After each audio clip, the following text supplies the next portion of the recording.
What up, DC? Kieran here, back. Another record video. Thanksgiving weekend here in Canada. Beautiful weekend, nice fall weekend.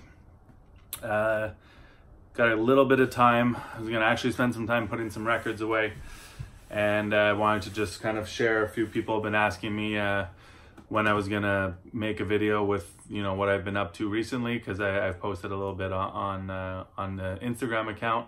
So I just wanted to share quickly what I have. So first, I'm gonna do two videos. This one that you're tuning into is gonna be, which you probably know by the title, my Quebec City road trip and one record that I got in Toronto. So went on a little day trip with a couple friends of mine that actually work at one of the record store here in Montreal. We had an alternate plan to do a road trip through like the province of Quebec, day trip, and hit up a few stores in like different small cities, but turns out they're still closed on Sundays in those small cities. So we decided to take the further drive to Quebec City, which was really nice and totally doable in a day. It's about a 2.5 hour drive, so not nothing, but we just like listened to music, talked about music, had a good time. First time, not my first time in Quebec City, but my first time going record shopping there. So I'll share what I found with you guys. Went to a few different stores. Wasn't mind-blowing, but it was a really nice day, nice city, quiet, and found a few good records. So first one, store, I'm not going to remember the names of all the stores, but the first one was Explosive Groove, and I actually know the owner, not know him, but he sells at the convention here, which happens to be next weekend. And he wasn't there, but we know about him and his store. So what I grabbed there, this I was really surprised to see as soon as I walked in on the wall. Dorothy Ashby, the jazz harpist. If you follow my channel, you know that I recently picked up a couple Dorothy Ashbys on Cadet in Detroit. So I don't know, Dorothy Ashby, I'm finding them recently. So really happy. This is her first record. This is on Regent. Sorry for the glare. Obviously not in the groovy style that her later 60s records are, but still really nice and kind of really cool to find. This record, was not expecting to find that in Quebec City, but very, very kind of chill, relaxing grooves. I have another one of hers, a reissue from like the mid 60s of another 50s record after this one, and it is a little bit groovier, still not on the level of the 60s, but yeah, still a nice record. Also found this there, Celia and Johnny, Celia Cruz, Johnny Pacheco. It's on Via Records Inc. Don't know this, but this is kind of like a classic Latin record, which I've kind of been getting into more, discovering some Latin music, expanding my horizons. By no means do I know much about this stuff, but I dig it, and my girlfriend is Latin. Not that she really listens to this stuff, but she grew up with it. So try to keep it around and learn about it. Next store was maybe not the next store we went to, but next door that I bought some records at was just like the prices were. We walked in and they had these like bins of like rare records, like I guess they're higher priced ones. And holy cow, they were expensive, like double what they should be. Sometime like, a $3 Ron Carter record was $35, and then like maybe a $50 record was $100. It just didn't make sense, and I was like, okay, we need to leave. And then I kind of made my way to the back and found their like regular jazz section, and made a bit more sense. I don't know, the other copies must have been like in their mind near mint and charging like insane prices. So yeah, anything like super collectible there was just didn't make sense to even look at. But they did have a few nice pieces actually, and yeah, but I did end up buying a few things there that were not like cheap, but just like fairly priced, what you'd expect to pay. So was happy with finding a few things there. Someone had posted this recently on Instagram, and I have another one from the same kind of different artist, but same players, but the same kind of, I have a Charlie Rouse record with the same cover design, same label. This is an American pressing on Storyville. It's actually originally released on, I can't remember what the name of the European label is, but this is Hugh Lawson on piano, Prime Time. Ben Riley on drums, Bob Cranshaw on bass. So a little trio date, which is actually really, really nice. And this was, yeah, not released till 82 in the States. I think originally from 78 or 79. Oh, it's actually a Canadian pressing. Yeah, recorded in 77. So yeah. Really nice trio date. Harold Land record that I didn't know. It's from 82, yeah, 82. So you have Bobby Hutcherson, George Cables, Billy Higgins, Oscar Brashear, who I don't know, John Hurd, and Ray Armando. Yeah, cheesy cover, but it's on Muse. And there's some nice stuff on here, some nice modal tracks. I don't really know how to say the title, but that track is nice, the title track. And then you also have Dark Mood on here. And then you also have some more straight stuff to mix, but there are some nice tracks on there. And then this Bliss Chick Corea, this is the reissue of the Pete LaRocca record, with a totally different cover and name, and this one's under, you know, Chick Corea name, even though it's a reissue on Muse also. John Gilmore on tenor sax, Walter Booker, and of course Pete LaRocca on drums.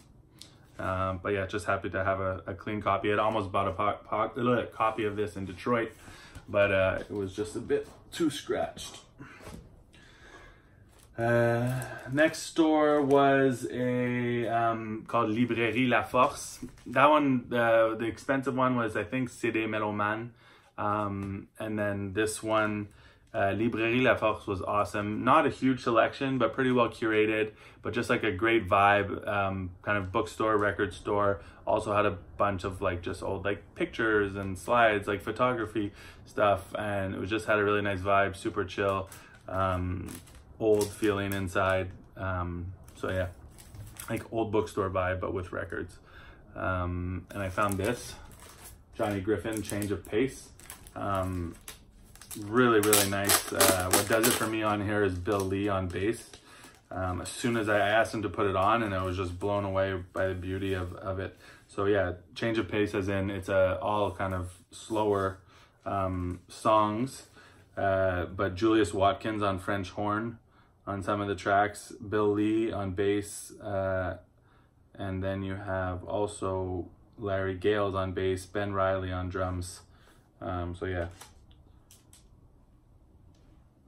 Soft and Furry is the name of the first track that kind of just took me, and I had to grab it. Cover is not in the best shape, presents well, but it's taped and some damage, but it was not expensive, so couldn't leave that behind. And then I also found this there, adding to the Latin collection. Like I was saying, this one's on Fania, Willie Colon and Ruben Blades, Siembra. This one's from, I think, like 78, something like that, on the Fania label, the later Fania. And then no, not the last store. There was another store, I can't remember what it was called. I enjoyed looking through, it was nice. I can't remember what the name was. Didn't find much. There were a few things there. Grabbed this, Kenny Barron, which I didn't have, Lucifer, another Muse record, so the third Muse of this trip. And this one is like very, like has a variety of sounds on it. Some like funky sounding stuff, and then some more mellowed out sounds. But yeah, it's definitely a bit all over the place. Not a consistent groove throughout. Bill Barron on soprano sax. I guess maybe that's his brother, I'm not sure. James Spalding, who's always good, on alto sax and bass flute. Charles Sullivan on trumpet. Billy Hart on drums. Carlos Alomar and Chris White, who I don't know, on guitar and bass. I think that rounds out my Kenny Barron Muse collection. And then lastly, we stopped, there was another little store we went to, also a bookstore, DVDs, and it was just a mess, and didn't really spend much time because what we did see was just like crappy and overpriced. And this, then one of my friend's friends who works at the store with him, who's from Quebec City, told him about this place like that was selling records in a restaurant, and it didn't end up being what we imagined. It sounded like a restaurant that was actually just had some records for sale in a little section, but what it actually was, we found it on the way out actually. It was right on the way out of town, was a people selling records who had taken over an old bar, so it kind of felt like it was in a restaurant, but it was no longer anything. And he said they were like used to be in a church, but they had to leave, and most of his records were still in storage, but they were kind of like setting up there. They had just gotten there, and you know, they had a lot more records to bring, and it was mostly rock. But anyway, so yeah, I just grabbed this. There's a compilation on Jazzland, Kenny Dorham and Friends, with Cannonball Adderley and Sonny Rollins. So it's from 2 different dates, I believe. The one, I can't remember, whatever album that is, Kenny Dorham with,